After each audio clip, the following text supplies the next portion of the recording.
Hi, I'm Smith, and welcome to my podcast. So, we are starting this podcast series, which I had actually started originally during COVID, but we decided it was so popular then, why shouldn't it be popular now? So, we will be inviting various people from the areas in Napa Valley where I sell, and also in Aspen, Colorado, where I also sell.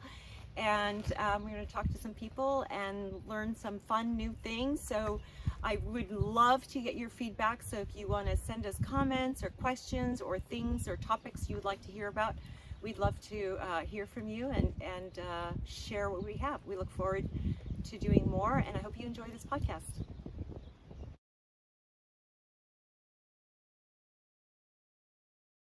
Okay, I'm here with my dear friend Bill on his really spectacular property, and it is literally in the heart of Napa Valley. When Bill first bought this property, it really had nothing on it. It had an old house and a barn and 3 little cottages that were dilapidated and nothing else. So I wanted to ask you, what was the vision? What caught you when you got onto this property? What grabbed you to create the vision that you created here with the vineyards and the barn? How did you come up with that? Well, it was an old historic California ranch, a horse property, and it had this big open field. And I thought, well, that field could be a great vineyard, and there's other vineyards surrounding us and great wineries right across the street. And so I figured with a little TLC that we could develop it into a nice, family compound. So just to be really clear, I want to really explain to everybody what you did here. Okay, so this property was really raw. Okay, and in Napa, they call it virgin land when vineyards haven't been planted on it before. And he really saw that this, well, first of all, it's really good aviation. Isn't it the oak knoll aviation Yes. here? So it's in the oak knoll aviation for vineyards, and that's a really lot of good soil in this area. So he planted 8 acres of Cabernet. And then how did you come up with refurbishing that barn? Like when you bought that barn, it was an old horse barn. It was literally falling apart. Yeah, it was a disaster. There was no floor, there was still hay, there was bays, but I had a good construction team, and we went in and we cleaned it up and demoed it all out.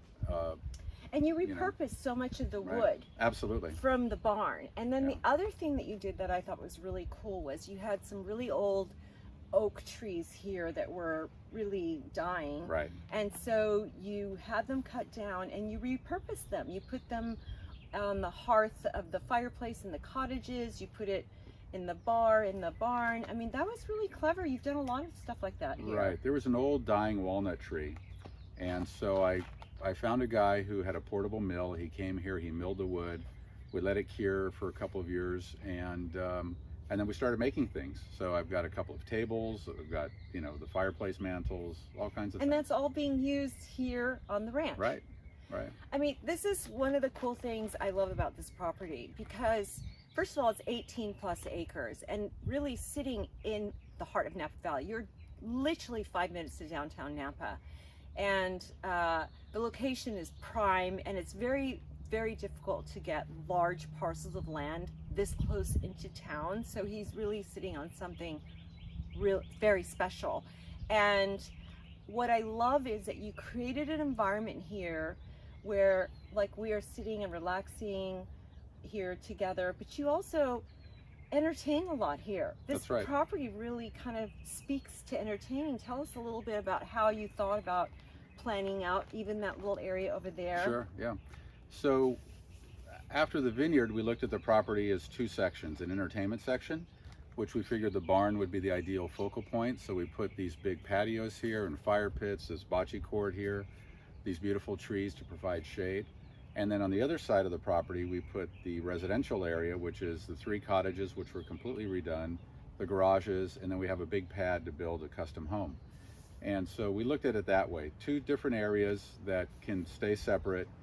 And we do like to entertain, so having big dinners in the barn with friends and things of that nature has been great. It's a beautiful spot to do that. And as you mentioned, we do have what we call the outdoor dining room, which is a big space in between the vines that's lit, has a lot of power.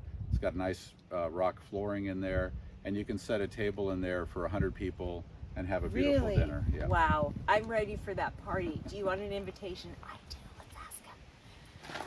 So, okay, that's really cool. And so what do you think's what's your vision for this property long term? I know, we might sell it, you might keep it, but what's your vision if you were to keep it? Well, a beautiful custom home that fits the style of the California ranch style that we have here. So it'd be the big open barn style, high ceilings, big windows, huge kitchen, and a big open space to entertain and have friends and family here. And that's the only other piece here. Everything else is pretty perfect. It's pretty cool, and I have to say, on a side note, Bill is really a good cook. I have been here when he has barbecued. Nobody barbecues better than Bill. Okay, by the way, he barbecued a whole onion. I'm not talking the green onion, I'm talking like a whole onion on the barbecue. Best thing I've ever had in my life, really. That was so yummy. We have to have more of those. So anyway, this is our chat with Mr. Bill. Thank you so much, and we'll tune in next time. Ciao.